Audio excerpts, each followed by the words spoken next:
देश में मीडिया का एक तबका ऐसा है जिन्हें लगातार गोदी मीडिया, दलाल, चाटुकार, बिकाऊ जैसे बहुत से नामों से बुलाया जा रहा है और वो तबका खुद को साबित भी करता रहता है कि वो गोदी मीडिया, दलाल, चाटुकार और बिकाऊ ही है। उनकी हरकतें देख के आपको यह बिल्कुल महसूस होगा कि ये सत्ता के एजेंडे पर काम कर रहे हैं, जिसमें इंडिया टुडे की एंकर नविका कुमार जैसा नाम भी शामिल है। बाकी छोटे मोटे चिलगोजे तो अभी बस अपना कैरियर सेटअप करने के लिए अनाप शनाप बातें करते रहते हैं। एग्जाम्पल के तौर पे आप इसे समझें। कल रामलीला मैदान में कांग्रेस का महंगाई के खिलाफ हल्ला बोल हुआ, जिसमें राहुल गांधी ने उन सभी पॉइंट को टच किया जिससे देश की जनता त्रस्त है।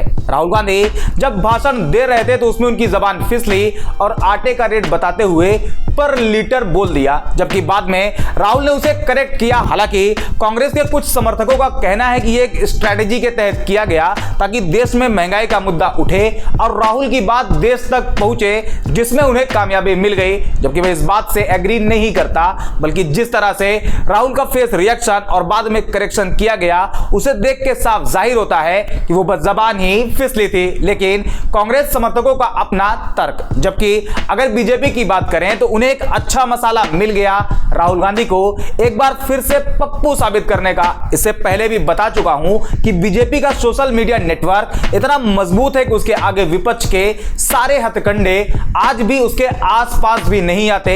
उनकी मजबूती का अंदाजा आप इस बात से भी लगा सकते हो कि राहुल गांधी का वो आलू से सोना वाला बयान, जो असल में राहुल गांधी का नहीं बल्कि मोदी जी का था और राहुल उसे लोगों को बता रहे थे, बावजूद इसके वीडियो को ट्रिम करके उसे गलत तरीके से फैलाया गया।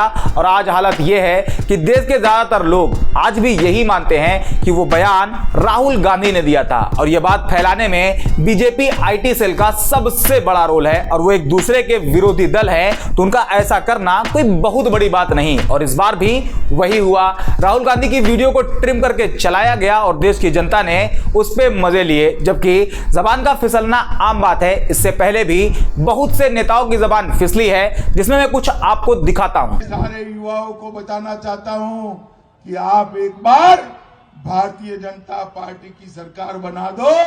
12वीं पास कर जो भी इंटर में एडमिशन लेगा उसको लैपटॉप और स्मार्टफोन देने का काम ये भारतीय जनता पार्टी। ये आज से नहीं, जब से मोदी जी की सरकार बनी, लेकिन मोदी जी ने आतंकियों का समर्थन किया, सेना को गाली दी। तो ऐसा यानी 100 स्कूल तो ऐसे हैं जिसमें टीचर्स की संख्या कम है और अध्यापक उसमें ज्यादा हो गए।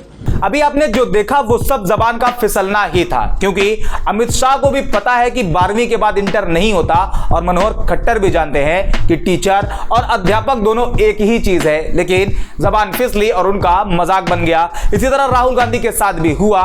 लेकिन देश में कुछ लोग ऐसे हैं जो ये दावा करते हैं कि वो निष्पक्ष हैं, ईमानदार हैं, सत्ता और विपक्ष को बराबर स्पेस देते हैं। एग्जाम्पल नविका कुमार, इन्होंने राहुल गांधी को बदनाम करने के लिए ट्रिम वीडियो ट्वीट किया, लेकिन बाद में जनता के भारी दबाव में डिलीट करना पड़ा, जबकि उन्होंने ऐसा करके यह बता दिया कि वो निष्पक्ष नहीं है और ना ही इतनी बेवकूफ कि उन्हें पता नहीं था कि राहुल ने बाद में उसे करेक्ट कर लिया है और ये खुद को निष्पक्ष जर्नलिस्ट कहती हैं। इसके अलावा कुछ तथाकथित जर्नलिस्ट हैं जो बड़ी बड़ी हाकते हैं, जैसे श्वेता भट्टाचार्य, शालिनी और भी बहुत से, और सभी ने वही किया।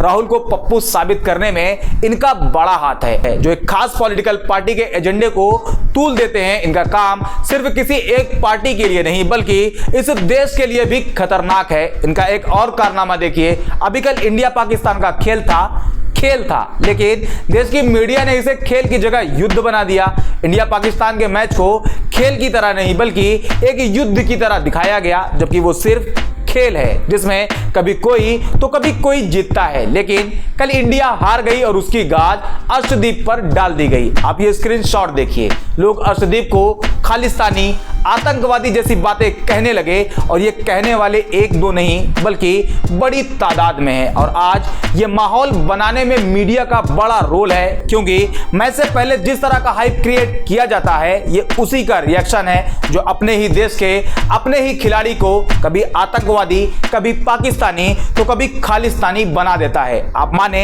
या ना माने, लेकिन यह हालत ना तो आपके लिए बेहतर है और ना ही देश के लिए। उम्मीद करते हैं बात समझ आई होगी। आज के वीडियो में इतना ही। चैनल को सब्सक्राइब करके बेल आइकन ऑल पर सेट कर लीजिए। मिलते हैं अगले वीडियो में।